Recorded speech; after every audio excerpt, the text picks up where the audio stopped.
In San Diego County, a shocking 1 in 5 children is food insecure.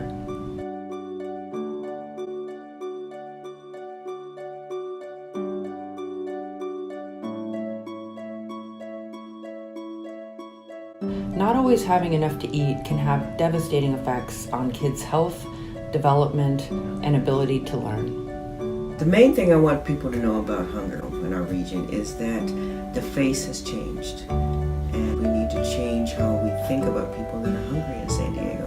I'm Anahi Bracke, Executive Director of the San Diego Hunger Coalition. Our approach to solving hunger is to make sure that people who need food assistance can get it.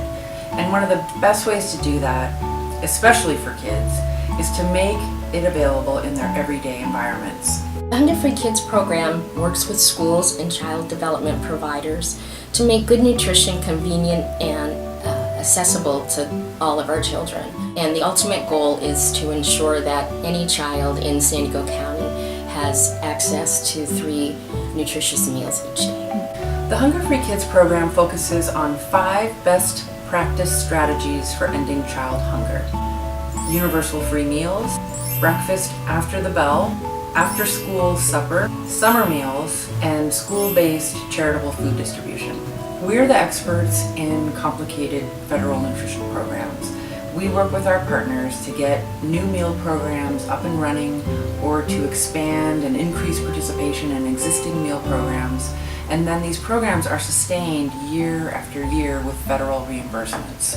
The first strategy is something called universal free meals. Schools that have a high population of kids who are enrolled in free and reduced price meals or who are enrolled in other federal means-tested programs like CalFresh or Medi-Cal, those schools are eligible to serve free meals to all students. The second strategy is breakfast after the bell.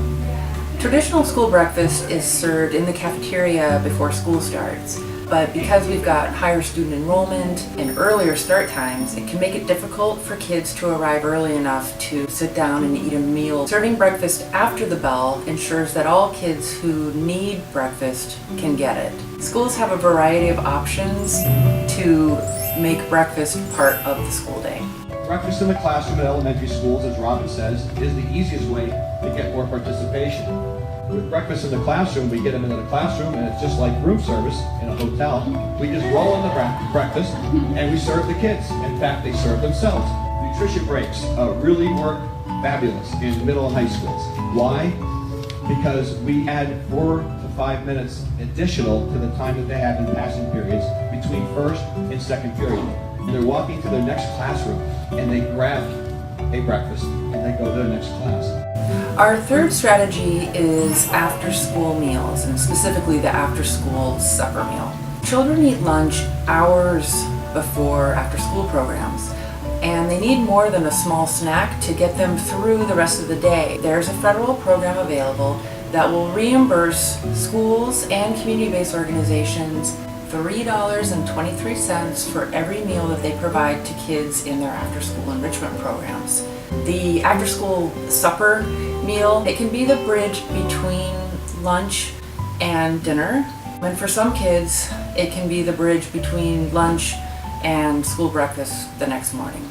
These programs are just a really great way to kind of meet kids where they are and provide them with that additional meal and the nutrition they need to continue learning and growing. One way that the program has helped us in general through the Hunger Coalition is they've connected us to new partnerships.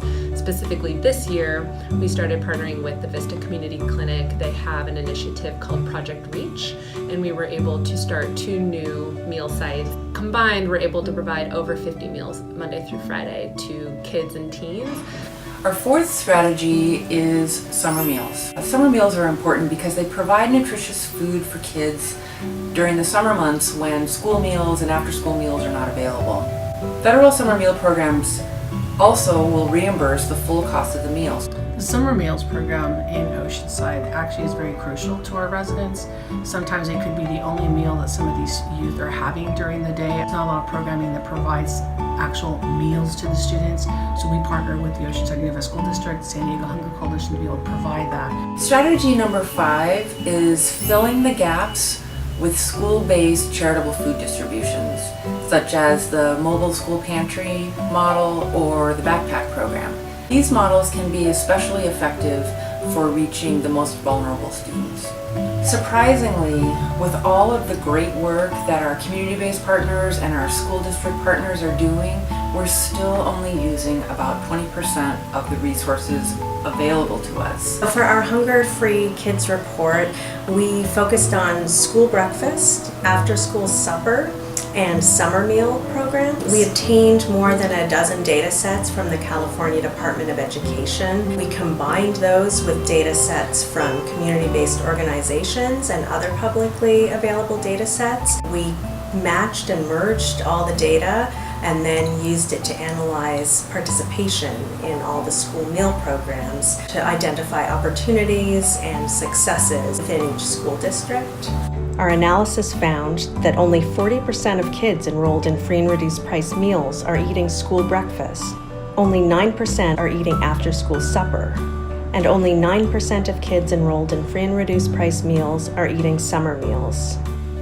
This leads to a loss in our county of over 170 million reimbursable federal dollars. Bringing an additional $170 million a year to San Diego County could end child hunger in our region. The Hunger-Free Kids program helps unlock those dollars by providing hands-on technical assistance for school district nutrition service directors and community organizations to start or expand federal nutrition programs. The suite of services that we like to provide often starts with assessing a community, find out where there is a need to provide these meals.